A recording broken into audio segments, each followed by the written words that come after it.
Hello YouTube, welcome back to another video. So today I decided to do a video on a topic that seems to always come up in my life. And when I say always, I mean all the time. Okay, so mind you, I have done a video similar, well, not necessarily similar, same topic but different form, on tarot cards, which is more so of a tarot card haul to show my tarot collection that I actually have. But this particular one is more so focused on tarot and the things that I've learned, what got me into it and things like that. Some of the questions that I had when I got into it that would actually help some people that are thinking about dabbling in it, and they might be afraid. So as some of you know that have been subscribed to me for a while, I do come from a religious background. When I was a kid, I basically grew up Christian. Anything that's around that Christianity, Baptist, Apostolic, all of those are generally about the same thing. So, you know, growing up, you just get taught that it's bad. Like, it was to the point where my grandmother actually didn't even, for a while, like, allow playing cards in the house. Like, it was, although that might have been associated with gambling, so I'm not too sure. I was probably like 2 years into my journey, and all I had really been doing was like a bunch of reading, a bunch of meditation, and I so happened to run across a video by Lavender. If you don't know who Lavender is, she has some freaking amazing videos that actually have to do with a lot of self-care and things of that nature. So she actually had one where she, I believe, was actually speaking on bullet journaling, and she actually would do tarot spreads for herself at like the beginning of the week. She said she didn't do it often, she would just do it sometimes for insight, and she was talking to somebody that was a tarot reader. So at first I was kind of like, no, you know, that stuff is supposed to be bad and blah blah blah, right? But then there was something about it that kind of like piqued my interest, so I was like, you know what, let me actually look a little bit deeper into it to try to gain some understanding about it, because I don't know, it just seemed interesting to me, and I can't even really explain it. But you know, sometimes you can get feelings and kind of get a gut feeling like, huh, this sounds like a good idea, and you kind of just flow with it. And that's basically what happened with that. Once I started to do research on it, it kind of broke it down a little bit more, but it was more so having to do with the history aspects of it. So it was talking about how it was made in Italy around the 1430s. It used to actually be a game, and then eventually it became something more than that. I believe, and I would have to find this, I don't want to get into the history of it, but there was at one point that I believe the Catholic Church actually used to use it as a divination tool in order to help them with church, and they found it very helpful. But at some point in time, they ended up like deeming it demonic, but I think it had a lot to do with the photos on the Waite deck, right? I will show the Waite deck in a little bit to give you a little bit more insight on that. So what I'm gonna get into before I talk about when I got this deck and things like that is how exactly tarot works, because I feel like what happens is that we end up being terrified of it due to the media. And this is one thing that I have found out personally. I'm pretty sure there's some tarot readers that can actually agree with me on this, with a lot of this. My first experience with seeing anything tarot-wise was always on movies. I had never seen it in person. You know, when you're dealing with church, they usually say that anybody that's like tarot readers and psychics and stuff like that, they're deemed demonic and bad, and there's some people that will just basically go to hell. And for a while, I was a little bit confused by that, because then at the same time, for a long time, I didn't have an understanding of what a prophet was. Eventually, when like my mom was explaining to me and I experienced it firsthand when I got prophesied to, and it was like, okay, well, they're basically predicting the future. Isn't that the same thing that psychics do? Then in my mind, in my creative mind, I just made it up and I said, well, I guess the devil has to have people that work for him too, as well as God, is the way that I kind of took it for some reason. I just kind of made that up in my head. No one had told me that specifically, but that's the way I viewed it because it was seen as bad. Now in the media, a lot of us have always seen it associated with scary movies a lot of times.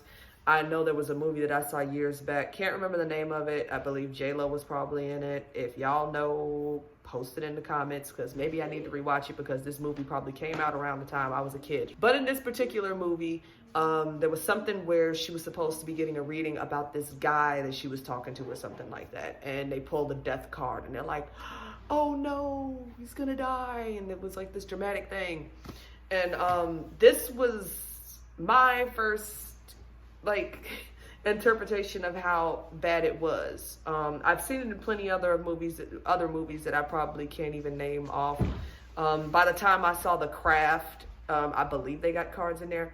Love The Craft, by the way, but that's not why we're here. But the thing is that we have always seen it as something that is demonic because of how it's portrayed in films. Usually media get a hold of it and they turn it into something else. The death card in the deck actually has absolutely nothing to do with physical death whatsoever, but we've been conditioned to believe that. But I'm going to tell you a little bit about how it works. Tarot cards is a divination tool. Now, I'm going to break that down because I say divination tool now, and this is not lingo that I would have used years ago. Basically, it is just a tool in order for you to be able to ask questions to connect to God. It doesn't necessarily have to just be God. It's also considered the higher self that you are connecting with in order to find more insight on situations that you may have. Now, I must admit this to try to explain this, to break this a little bit down, because people seem to not understand this, and I'm going to compare it to prophecy and all of this. Understand that when anybody, even without cards, when it's prophecy and things like that, what happens is there are basically multiple timelines, right? For example, let's say that you were choosing to work between Staples and Office Max. You ask a prophet, a psychic, or either of these individuals or anything of that nature, and you say, hey, would I like it if I worked at Office Max? And they go, well, I see that there's going to be a manager that is going to get on your nerves and you're not going to be there long. But if you go to Staples, you're actually really going to like working at Staples. You're going to really enjoy yourself. The whole reason they're actually able to access this information is due to the fact that there are two timelines, because you have opened up the pathway of two different choices. So with these two different choices, you are able to go into the future and see, like, okay, would you like it at Staples? Would you like it at Office Max? Ultimately, if you decide to say, I don't want to work at either of those places, I want to work at Jewel's, and you're going to skip that. You just skip two different timelines that could have possibly happened to you. So that is how prophecy and psychic readings or anything of that nature works. So I'm saying this due to the fact that when for some reason there's some gray area whenever you say that you're doing a reading for someone and people feel like it's fate when it comes to cards. I couldn't even tell you why. People watching could probably connect to what I'm saying. The cards work the same way. Now, mind you, you can prophesy and be psychic and clairvoyant, or whatever words you want to use, without the cards. You very well can. However, the cards can actually give more insight when you're dealing with that. So the way that it actually works is that it works off of energy. I don't know how church used to believe that it would work, if they believed that the devil was like handing you cards or some shit. I don't know. Basically what ends up happening is everything in this world is energy. Everything works off of energy. Animals, people, plants, all of that. Vibrations, I've talked about that in another video. So with the energy, even if it was the case that I was talking to you and you said, well, I don't know what I want to know, I could still pull off of your energy and be able to actually pull cards and ask questions on your situation, or tell you more about your situation and what's happening at that time, if that makes any sort of sense. When it comes down to the cards, the major arcana, which would be like the Fool, the Magician, the Empress, the Emperor, all of this different stuff, these are major life changes that will actually occur in your life, or are occurring in your life. And then the minor arcana, which is your swords, wands, pentacles, or coins. Sometimes it can be called coins, cups. These all represent different emotions and things like that. So swords actually have to do with the element of air, but they also have to do with your thoughts. Wands has to do with fire, has to do with your desires. Then you have cups, which has to do with your emotions.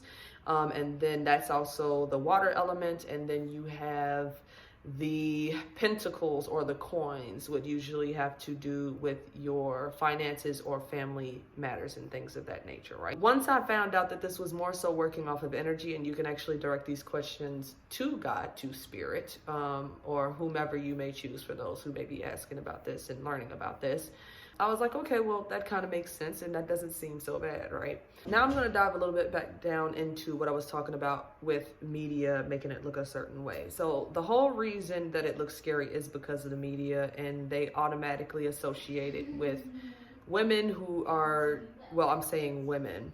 Let's just say with people that are usually seen as the bad guy a lot of times in movies. There are some shows where they're not necessarily seen as bad. They portray as like your best friend that does tarot readings. But there has been things like, I mean, look at Princess and the Frog, and the guy that, you know, turned her into a frog, or turned him into a frog, and all of that crap, you know. He's seen as a bad guy, but there's not just, I mean, okay, first of all, let me just say that there's bad people found everywhere, okay? There's police officers that are bad, and there are police officers that are good. There are freaking firefighters who are bad, and there's firefighters who are good. So you have to understand that most of the time we have been portrayed it has been portrayed that people that do tarot are usually viewed as a bad thing, okay? Let's get that out the way. This is why it just kind of seems like it's bad. Now, some people, you know, of course, coming from church, they just see it as bad in general. But I want you to know that it's actually one of the most insightful things that I have ever done in my life. It's one of the best things that I've ever done. It helps to sit down in meditation to be able to think that you heard something or you had a vision, and then you can verify it off of the cards. Especially with yourself, me personally, maybe somebody else can connect to this. Sometimes it's a little bit hard to decipher if I heard right when it comes down to myself. Pulling cards on it can actually help to deliver some insight with that, to have some understanding. Well, the next thing that kind of confused me when I got into it was wondering if everybody can actually do tarot. For some reason, it seemed like it was something that you had to go to somebody for. Mind you, let me please say that this is like church mentality. This is where this comes from. Growing up in the church, you just believe that only the pastor can pray over, the mother of the church can pray over something for you. When it's the case that there are certain things that you can actually do for yourself. You don't have to depend on somebody else to do those things. At one point, this pastor was just like you and me, sitting on the pews, and they weren't a pastor. That you have to understand. Anyone can actually get into tarot. You just got to learn it. A lot of these actually come with instructions and whatnot in order for you to understand. There are also oracle decks. Oracle decks are a little bit different. So oracle decks actually can break down different questions. So tarot is usually like my go-to for the question for everything. But when you go down to oracle, you can break down more. You can get more questions depending on the oracle that you get, that they may need to ask themselves, things that they might not have otherwise known. And the last thing that has bugged the hell out of me since I've gotten out of tarot is when people have said that they believe that the tarot decks bring bad luck to them or something like that. And I'm like, let me just say this. Bad things happen to good people all the time. The people that are supposed to be seen as, you know, like people, we tend to try to put people on a pedestal and act like bad things aren't supposed to happen to them. Like even at one point in time in church, it was kind of believed like if you were going through stuff that you must not be living saved enough because you're still suffering, and you're not supposed to be suffering if it's the case that you're following God. You have to understand that there's like things that we actually came here in order to learn and to grow with. We all have to go through something, every single one of us. It doesn't have anything to do with the cards. The cards just work off of energy that are already present with the self, you know, with the other people, you know. This doesn't have anything to do with like demons pulling cards out of the deck and whatnot. And that was one thing that got quite frustrating for me to hear. But, you know, I had to get over it and just say, you know, this is me, this is what I do, and I know that I have a calling for it.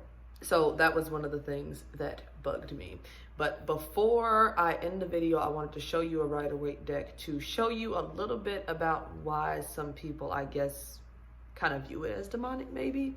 Going back into the media, I know that I kind of probably went back and forth, but you just hold on a second. This is my Rider-Waite tarot. So the Rider-Waite tarot was basically the first deck that was ever created, type of thing, you know, that was used.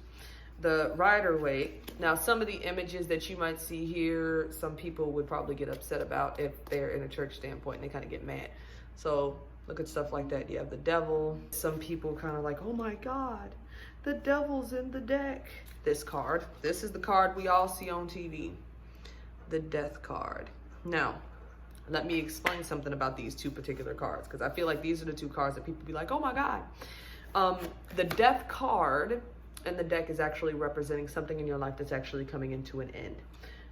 Coming to an end, excuse me. That represents something in your life that's actually coming to an end. It does not mean literal death. Then you have the devil. The devil is usually associated with like addictions and things like that of that nature. But you know, people from the outside looking in kind of look at this and they're like, why would you put the devil on stuff? Why would you put death on here? But at the same time, these are the same people that'll actually watch movies and TV shows about this stuff, and then they don't have a problem with it. And then they just be like, oh, this is just, it's entertainment. You could look at this in the same way if you wanted to. Besides this, I was gonna show you an oracle deck so you can get what I'm saying about the oracle deck. So oracle decks, this is, I have the Moon Tarot, which was something I've always wanted. I was so happy to get it. So the oracle deck's always thick. Yeah, it's thick as hell compared to this. See how wide that is? Flipping this bad boy is a workout. So basically, what ends up happening is when you look at this, you're looking at things like, I trust the mystery of life. They kind of give more insight of things, like when you ask a question. Like I can even say something like, what is it that somebody is watching needs to know right now? Now, I will also say when you do this, you do have to draw off of intuition sometimes. So you can pull a card and it's not really enough. You know, you pull a card like, okay, the card I'm pulling for you guys right now, it says, I trust the change unfolding in my life. But right now, there's somebody watching right now. You are resisting changes and you really don't want to go through the changes, and you don't seem to understand that there's certain things that have to be let go of in order to move on. When you let go of the old, you have new that actually replaces the old in order to replace what you lost. The thing that you're gripping tight to and holding on to is really nothing compared to the blessings that's going to be coming in. But see, you'll know when you do it to like pull off of the intuition, and you just kind of, you fall into it. Besides that, I think that's it. I'm probably going to set up another video to do. I'm probably going to do it tonight in the same night. I don't know what the next video is going to be like. But I do want to just say thank you to those of you that actually recently subscribed. And thank you for watching. And please thumbs up the video. Turn on your notification bell. I probably should have put this in the beginning, but I'll work on that later. But I will talk to you guys later. Bye.